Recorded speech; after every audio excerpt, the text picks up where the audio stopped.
Good day, everyone. My name is Ratna Kumari. I'm working as a professor, assistant professor in Ramco Institute of Technology, Rajapalayam. I'm from Department of Information Technology. Okay, today this video is about uh, basically it's about big data analytics, and we know that by using Hadoop we can do the lab exercise in big data analytics. Okay. In that, so many videos and text and PDFs are there how to install the Hadoop in Windows, Linux, or Ubuntu. But now I'm not going to talk about those things which are already available in our YouTube or some study URL or something like that. But today I'm going to concentrate only on the errors. Okay, because when I started installing the Hadoop in Ubuntu, I faced lots of errors. Every time it shows some kind of new error. So that was kind of interesting when I started learning this Hadoop. Okay. So I just wanted to share the basic errors, what are all things we face when we try to install Hadoop in Ubuntu. The first one is here version compatibility issues. Okay, you have to be very careful when you choose Hadoop version and Java version, because Hadoop and Java it should have some compatibility so that it can connect and run. As well as when you go for the Hadoop based ecosystems like Hive, HBase and all, Hadoop should have compatibility with your Hive and HBases. That's why we are talking about the compatibility issues. So if those things, it may be Hadoop Java, Hadoop, your HBase or Hive or Peak, whatever it is, it does not have the compatibility, then it shows the main error. That is the main thing which you have to know about. The next one is the basic. When you start installing Hadoop, okay, so we'll face an error like when we try to open some files, files. You know that when we install Hadoop, we should change basic things in your six types of files. So when you start trying to open those files, it shows if it shows the error like Hadoop is not in the sudo's file, the incident will be reported. That means that you are not recognized as the sudo user. You should convert yourself as the sudo user. So for that, you should log in into admin ID first. That is, that su hyphen the admin.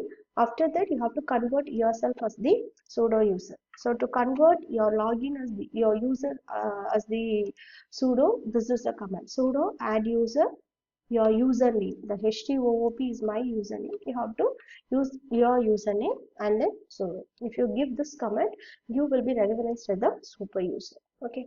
And the next important one is your path or environment variable errors. It means that we know that very well. We have to set up Java path. Okay. So manually, we know when you install a Java or something, manually we will set step by step. We will set the cbin inside the environment variables. But here we have to open the bashrc files. As I told you, you should as a sudo user you have to open the bashrc file. Inside that you have to define all these things correctly. Where the Java is, where the Hadoop is. Okay, you have to be very careful about setting this path is. You have to export the Java path where Java and export the Hadoop path where your Hadoop folder is there, and you have to connect both Java and the Hadoop. If you have done something wrong, if you have done some typo error or whatever it is, whatever the small issues, then you will face the environment variables. Hadoop is not recognized or Java is not recognized. That kind of errors will be showing. For that, in bash rc you have to be when you export these things you have to be very careful. The next one is first time when you run the nodes, it will be running, all the nodes will be running correctly, data node, name node, secondary name node and everything. But when I started trying in the second time, I'm not getting my data node. This is a very big question between the students when we were installing it. The problem is we know that in the file htfs site.xml we will be creating a temporary folder. Inside that folder, we will be creating two folders, which is called as name node and the data node. When you try to run your HDFS, that Hadoop second time, if you are not getting the data node, first time I got it, but second time I'm not getting it, it means you have to go to the data node folder. Inside that folder, current and some one folder will be there as current, and some other files will be there. Okay, that should be deleted because it means that your data node does not have enough space to run. That means that is why you are not getting the data node a second time. If you delete all these things inside the data node, okay, inside the data node, automatically you have to format your name node again. After that, if you go for your start dfs.sh, you will get the data node. This is one type of error. The next type of error is, that is out of memory error. It means that your Hadoop daemons does not have enough space to run the daemons. So what for that, what you have to do, you have to go for the folder which is called as hadoop env.sh, where we export the Java path. Okay, in that file you should change the Hadoop heap sizes the maximum, that is 2048. If you do that, this insufficient memory allocations, or you will get the out of memory error will be solved. The next one is port connectivity error messages. It means that your port is not enabled for the particular Hadoop.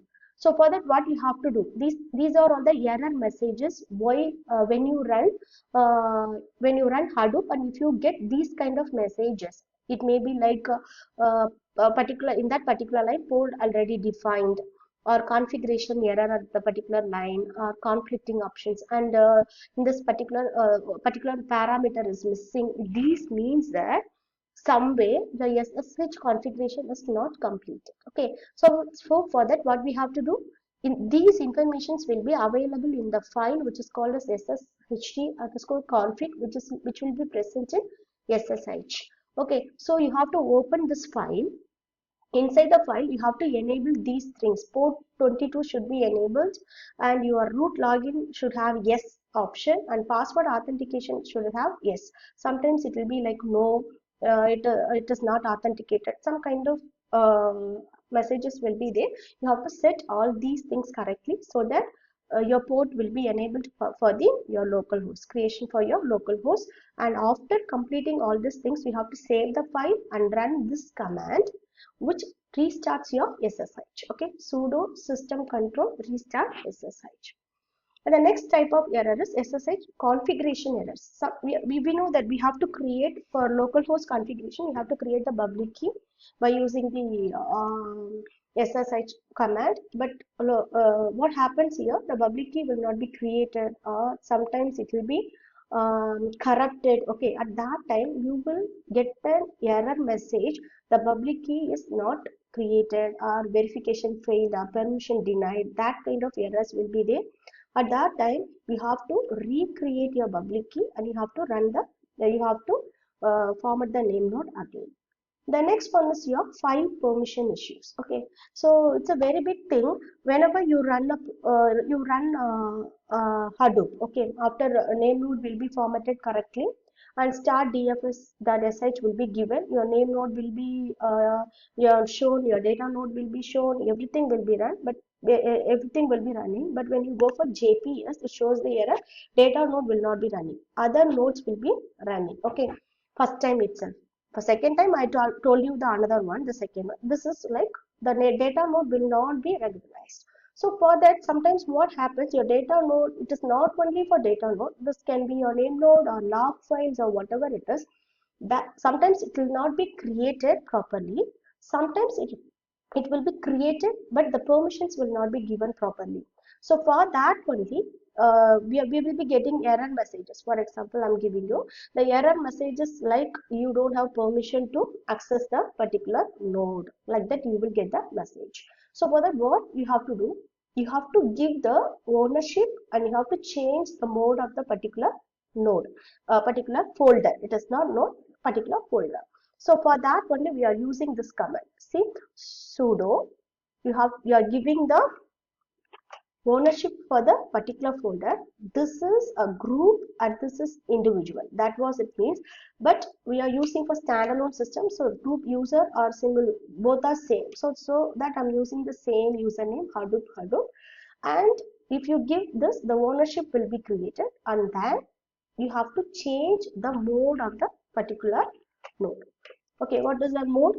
Whether it is a readable node, writable node, but in this case, I have to give all the permissions to the node. So I'm using the 755 concept, 755 permission setter. The node, data node has the ownership and the data node has the all the permissions. Okay, read, write, and update permission, execute permission also it does have. And after that, I have to verify whether whatever changes I have done here, whether it is reflected or not. For that only I'm using the ls-ld, that it will show, it will list the folder name with its permission. What are the permission does it have? Hope this will be useful for you. Thank you so much for your time.